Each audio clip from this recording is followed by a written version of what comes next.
Hi friends, நம்ம விஜய் மல்லி ஸ்டோரியில் வந்து பார்த்திங்கன்னா, இப்போ இந்த கட்டங்கள் நகர்ந்துட்டு இருக்கிறதுல வந்துட்டு 2-3 கோணங்களை நம்ம யோசிக்க தோணுது.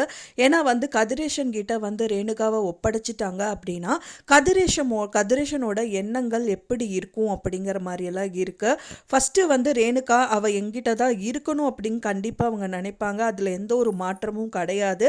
ஸோ இவரே அனுப்புனாலும் சரி அனுப்பலைனாலும் சரி என் பொண்ணு என் கூட தான் இருக்கணுங்கிற மாதிரி சொல்லுவாங்க.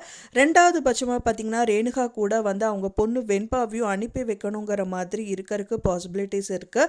மூணாவது கட்டமாக பார்த்தீங்க அப்படின்னா, விஜயை கூட வந்து நீ முதல் ஒய்ஃப் வந்துட்டு உனக்கு ரேணுகா தானே, அவ கூட தான் நீ வாழ்ந்தாகணும், இப்போ மல்லியை நீ டைவர்ஸ் பண்ணி தான் ஆகணும் அப்படின்னு சொல்லி நிற்கிறதுக்கு நிறையவே பாசிபிலிட்டிஸ் இருக்குது அப்படின்னே சொல்லலாம்.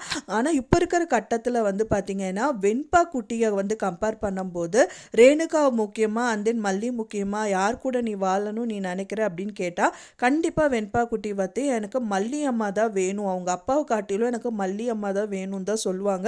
ஏன்னா அந்த அளவுக்கு வந்து மல்லி அப்படிங்கிற ஒரு கேரக்டரான அவங்க அம்மா வந்துட்டு ரெண்டாவது அம்மாவாகவே இருந்தாலும் அந்த குழந்தைக்கு நினைவு வந்ததுலேருந்து அவங்கள தான் அந்த குழந்தை வந்து அம்மாவாகவே நினைக்குது.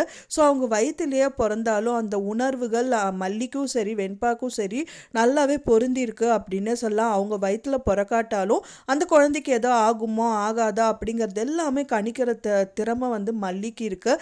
ஏன்னா வந்து மனசளவில் வந்துட்டு அவங்களுக்கே தெரியுது குழந்தைக்கு ஏதோ ஆகுதுன்னு நினைக்கிறாங்க. ஸோ அதே மாதிரியே வெண்பாக்கு அன்னைக்கு வந்து பெரிய பிரச்சனை ஆக இருந்துச்சு. ஸோ இந்த மாதிரி அவங்களுக்கு வந்து உணர்வு பூர்வமாக நிறைய விஷயங்கள் வந்து அவங்களுக்கும் வெண்பாக்கும் ரொம்பவே ஒத்துப்போகுது அப்படின்னே சொல்லலாம். ஸோ இந்த கட்டத்தில் வந்து என்ன நடக்க போகுது அப்படிங்கிறத பயங்கர பரபரப்பாக இருக்குது. ஏன்னா வந்துட்டு அவங்க அப்பா ஆன கதிரேஷன் வந்து அவங்க பொண்ணை மட்டும் கூப்பிட்டுட்டா பரவாயில்ல, ஆனால் வந்து வெண்பா அண்ட் தென் அவங்க ஃபேமிலியோட தான் இருக்கணும்னு சொல்லிட்டா பெரிய பிரச்சனையில் போய் முடிஞ்சிடும்.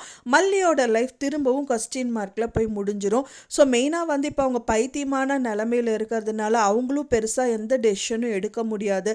இப்போ சுய புத்தியில் இருந்தால் கூட அவங்க என்ன சொல்கிறாங்க அப்படிங்கிறது தான் மெயினாக வந்துட்டு எடுப்படும். இப்போ அவங்க அப்பா பேச்சு எடுப்படாது, ஆனால் இப்போ அவங்க அப்பா பேச்சு தான் எடுப்படும்.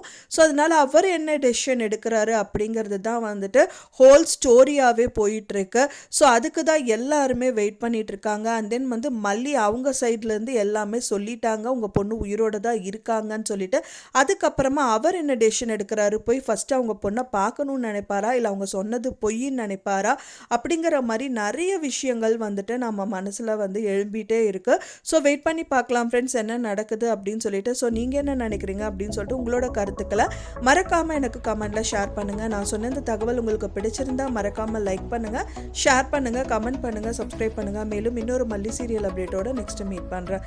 தேங்க்ஸ் ஃபார் வாட்சிங் மை வீடியோ ஃப்ரெண்ட்ஸ். நெக்ஸ்ட் வீடியோவில் பார்க்கலாம்.